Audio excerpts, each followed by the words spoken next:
Hey everyone, welcome back to my channel. Today I am going to talk about all the books that I have read this year and one takeaway I've gotten from each book. You might be wondering why I'm doing this. Well, I'm doing this for two reasons. The first reason is I want to show the books that I've read, and if you want to read them, feel free to read them. The second is that I want to hold myself accountable based on everything that I've read this year by at least finding one takeaway that I can immediately apply in my life. Before we get to the content, please be sure to like this video. Subscribe so you can get more content in oil and gas and professional development topics. And please be sure to comment on the video below on the YouTube platform so I can incorporate your feedback into future videos. Please be sure to hit that notification bell when you do subscribe because I upload every Friday and every Sunday. Every Friday is a professional development topic, and every Sunday is a technical review. Well, let's get to the content. The first book I'm going to talk about is Read to Lead by Jeff Brown. I wanted to start off with this book because this book is literally a book about reading books. This book talks about the power of reading, how often you should read, and how you can develop the habit of reading if you do not have that habit right now. One of the biggest takeaways I've gotten is how many books I have left to read for the rest of my career. You take the number of years, how old you are, your life expectancy, find the difference, and multiply that by how many books you can read each year. That's the one takeaway I gotten from that book. But the other takeaway I got for the book that I wanted to add is you can replace anything that you've been already doing to take up time through reading. For instance, I can cut half the social media time I spend through reading books. And that's another a serious takeaway that I would say that I would get. And I'd suggest that you read this Read to Lead book if you want to develop the habit of reading, or if you want to learn more about the benefits of reading. The next book I wanted to talk about is one of my favorites from Patrick Lencioni. It's called The 5 Dysfunctions of a Team. All the Patrick Lencioni books start out with a fable, and then they start talking about the model and the application of that model, how you should perceive the model or what the book is trying to get at. The biggest takeaway I got from The 5 Dysfunctions of a Team are the 5 dysfunctions. I will leave that as a secret because I want you guys to read it. But a couple of the dysfunctions I'll talk about are the lack of commitment, inattention to results, absence of trust, and the list goes on and on. But that's one of the biggest takeaways that I got in the 5 dysfunctions of a team. The actual 5 dysfunctions and the importance of especially establishing trust in an organization. Another book I want to talk about is called The Advantage by Patrick Lencioni. The Advantage pretty much talks about organizational development or the importance of organizational development. Briefly, one of the takeaways I got out of this book is how culture is pretty much the secret sauce to making an organization really function as well as thrive. Next book I want to talk about is another Patrick Lencioni book. It's called Death by Meeting. And again, it starts out with a fable. In the Death by Meeting book, there are 4 types of meetings that I learned as a major takeaway. There is a daily 10-minute meeting, a weekly tactical, there's also a monthly strategic, and then there's a quarterly offsite. You don't necessarily have to have all these types of meetings depending on how your organization functions, but those are the types of meetings that I learned that can be applicable to make an organization thrive. The next book I want to talk about from Patrick Lencioni is called Being the Ideal Team Player. Now, the biggest takeaway I got are the 3 things that make an ideal team player. You got to be humble, hungry, and smart. Not intelligence kind of smart, but people smart. Having the emotional quotient is very important, especially to become an ideal team player. I strongly suggest you read these Patrick Lencioni books because they can be very insightful and the fables are kind of fun to read as well. The next book I want to talk about is called Who Will You Be When the Masks Come Off by Bill Quain. This book is pretty timely considering it's the pandemic, or it's still the pandemic, and it discusses that when everything is back to normal, how are you going to act? One of the biggest takeaways I got is pretty much hitting a reset button. Every excuse that I've made in the past as to how I cannot do something, I'm going to be very intentional in how I do it. And I'm not saying a pandemic is an excuse for me to not do something. Rather, I'm making a pandemic more the reason to not procrastinate on the things that I need to do. The next book I want to talk about is by John Acuff, and it's called Soundtracks: How to Avoid Overthinking. One of the biggest takeaways I got from this book is that the way that you overcome this overthinking is to replace the train track mindset. In other words, there's a repetitive set of thoughts that go into our minds in order to start the overthinking. But in order to stop that, we need to replace those repetitive set of thoughts. In order to replace those, come up with something a little bit more upbeat and positive compared to the negative train of thoughts that we tend to have, which can lead to overthinking. The next book I want to talk about is The 11 Success Principles by Jaspinder Grover. This book, I'm not going to go over all the 11 success principles because I want to briefly cover what my takeaways are, but it basically talks about, in order to achieve customer satisfaction, or your audience, I like to interpret it, what are the 11 success principles? One of the biggest success principles that I got out of this book, or the biggest takeaway, is the power of self-belief. If you don't believe in yourself, and if you have any self-doubt, then that is going to protrude whenever you're trying to convince somebody of something. You have to be confident with yourself, or the whole fake it till you feel it, in order for you to achieve what you want. The next book I want to talk about is called Feel the Fear and Do It Anyway by Susan Jeffers.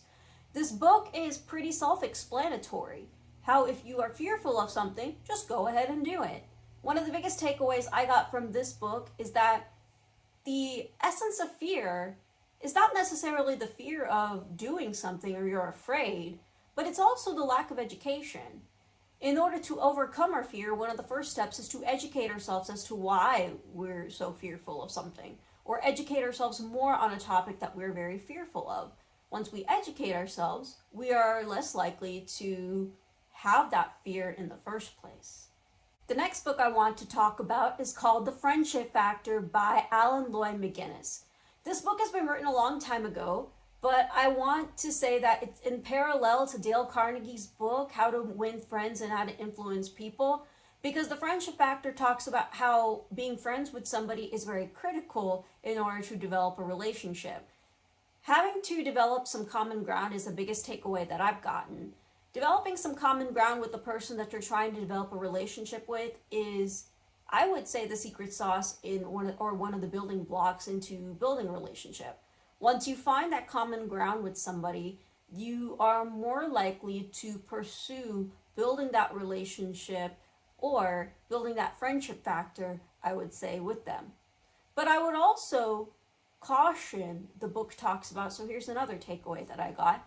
I would also caution to learn how to set boundaries in order for your friendship factor.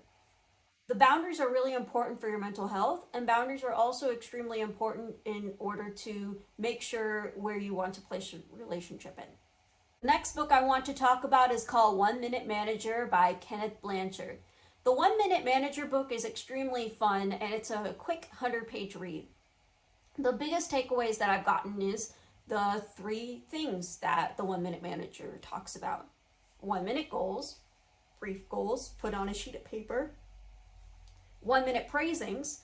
Your manager, if he or she sees you do something really well, praise for 1 minute and specify what exactly you did well.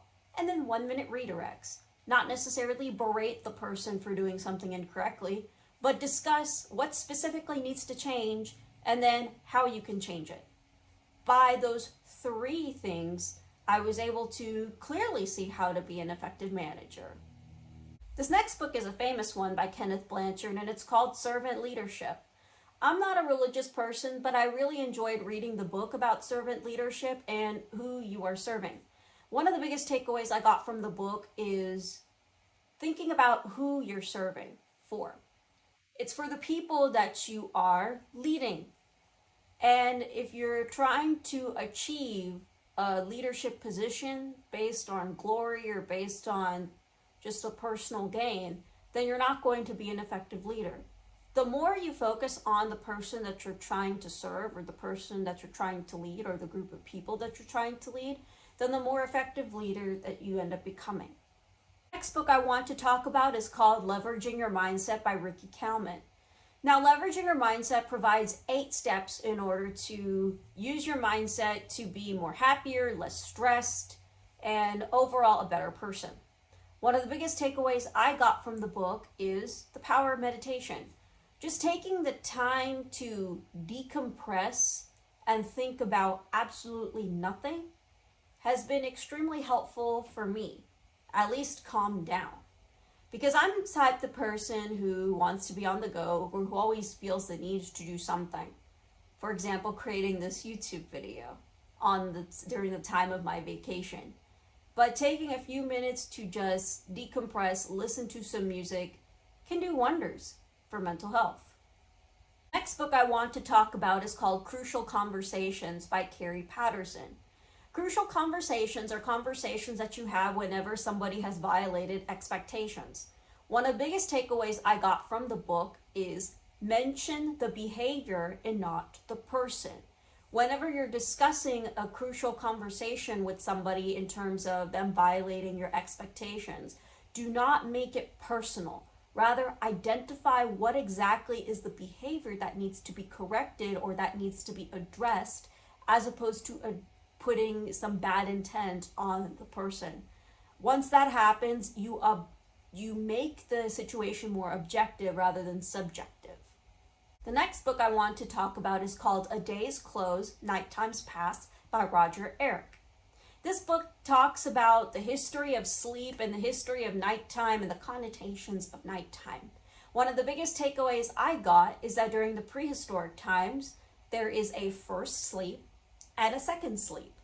And I'll be honest, I wake up in the middle of the night. I might be experiencing a first sleep and second sleep myself. But it was really interesting to see how there was a first sleep and second sleep before the Industrial Revolution, or before we even thought about electricity, before the days became longer for us. The next book I want to talk about is from Steve Harvey, Act Like a Success, Think Like a Success. This book is pretty straightforward in discussing that once you know your God-given gifts, you're able to provide those gifts to other people and become successful.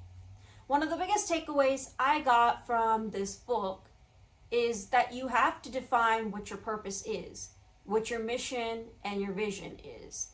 Once you develop your mission and vision for the gifts that you have, then you're more likely to become successful. The next book I want to talk about is called The Accountability Circle by Sam Silverstein.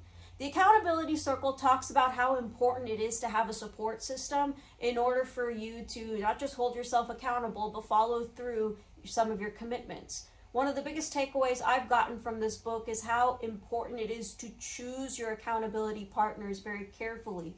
And funny enough, it doesn't have to be your spouse, or actually it can't be your spouse. Your spouse is a special accountability partner that you take with him or her for the rest of your life. But the accountability circle should be somebody that doesn't necessarily have any agenda or any biases.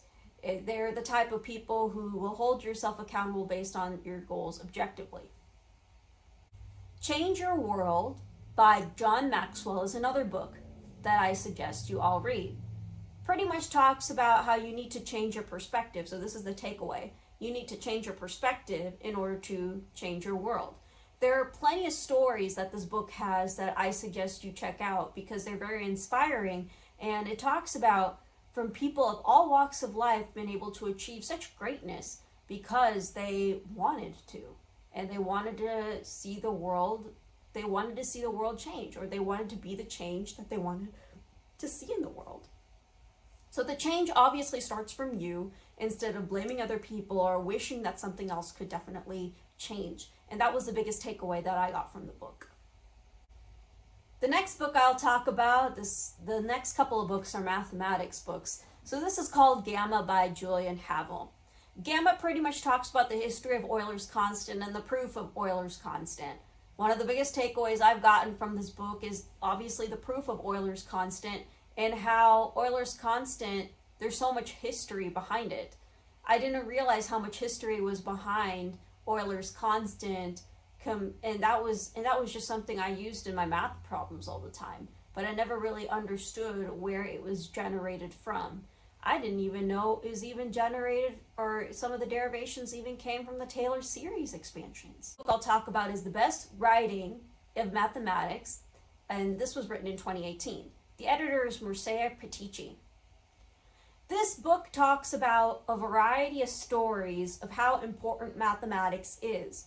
One of the biggest takeaways I've gotten from the book is how there is an importance of how we teach mathematics to a wide range of people. People learn differently. That's what I'm trying to say. Mathematics shouldn't be taught in just a straightforward manner, showing the problem, showing steps to how to solve the problem, and that's how you solve the problem. Rather, mathematics should be more open-ended in terms of how students should solve the problem. Just pose the question and leave it to the students in how they should solve the problem. And I feel like that should be a lot of problems, not just math problems, but also science problems, how that should be approached in life. This is how students end up getting more confidence, more of their motor skills, and more of their intelligence developed. The next book I want to talk about is called It's About Time by Mark Matteson. This is very similar to a previous book that I talked about in this video, in that in order for you to get twice the amount of things done in half the amount of time, you need to learn how to replace some of the non-productive time that you already have.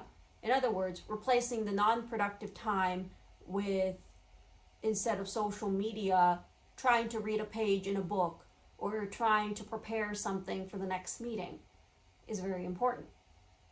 Next book I'll talk about is called, Gaslighted.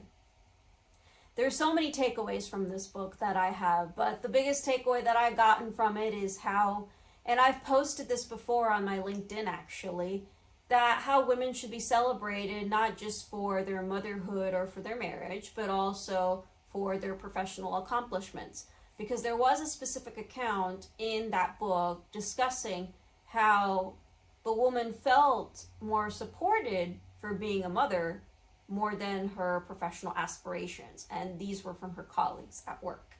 Next book I want to talk about is called Dream Makers by Jim Morris. Now, Dream Makers shows a story of how the rookie was able to achieve his baseball dream even though he was a little bit older. He started off as a baseball coach. There were his kids actually challenged him to try out for the major leagues, and he ended up doing it. And there's a whole movie about it, so I don't need to go too much into detail about this book. But the biggest takeaway I got from Dream Makers is that no matter what walk of life that you come from, as long as you have the desire to achieve something, you'll be able to do it.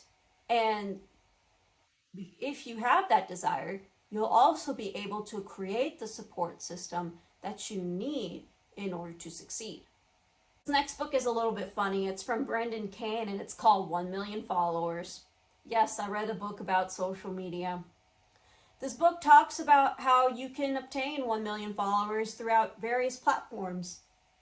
It specifies Facebook and how Brendan achieved the 1 million followers, but there are also tips that he mentions in this as well.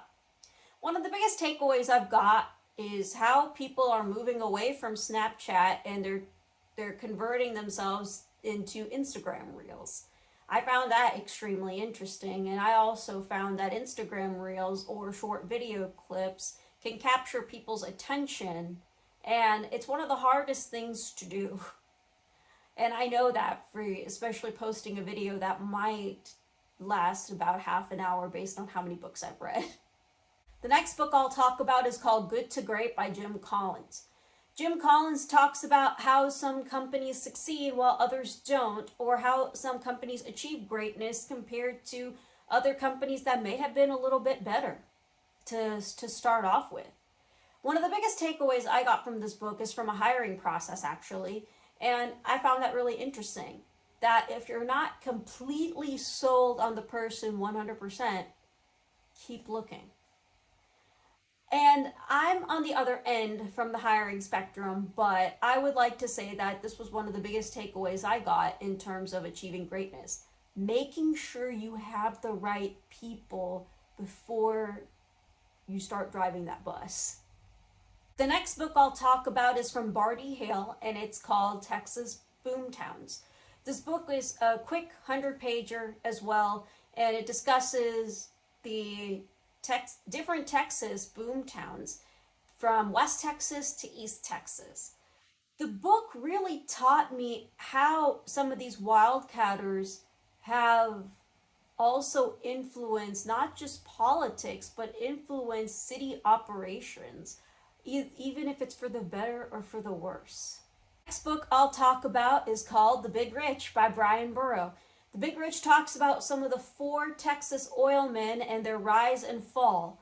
But this book means a lot to me because there's a lot of buildings that I have seen in Texas that are named after some of these wildcatters. And the book pretty much summed it up for me as to why I was seeing all these names everywhere. One of the biggest takeaways I got from this book is how Texas oil and gas industry have influenced American politics, American businesses, and how city operations have been run. But I also learned that just because you have an immense amount of wealth, it doesn't necessarily mean that you have a peaceful and a stable life. The next book I want to talk about is The Boom by Russell Gold. The Boom pretty much talks about how those that were the pioneers of hydraulic fracturing have influenced the natural gas industry. One of the biggest takeaways I got from this book, because I primarily work for an oil producer, or the emphasis from what I've been hearing as far as technical topics have been oil-based, is how natural gas has been very influential, especially in terms of talking about renewable energies and cleaner energies, how natural gas has been that transition fuel, how the boom and the importance of hydraulic fracturing, or mitigating the negative perception of hydraulic fracturing, also came from the fact that natural gas is one of the byproducts. This book I want to talk about is called The Wolfberry Chronicle by Gregory Berkhouse. The Wolfberry Chronicle talks about the history of Henry resources and also the history of how the Wolfcamp and Sprayberry formations have been aggressively developed, especially in horizontal drilling. But this book mostly focuses on the vertical drilling, or that start of the discovery of the Wolfberry.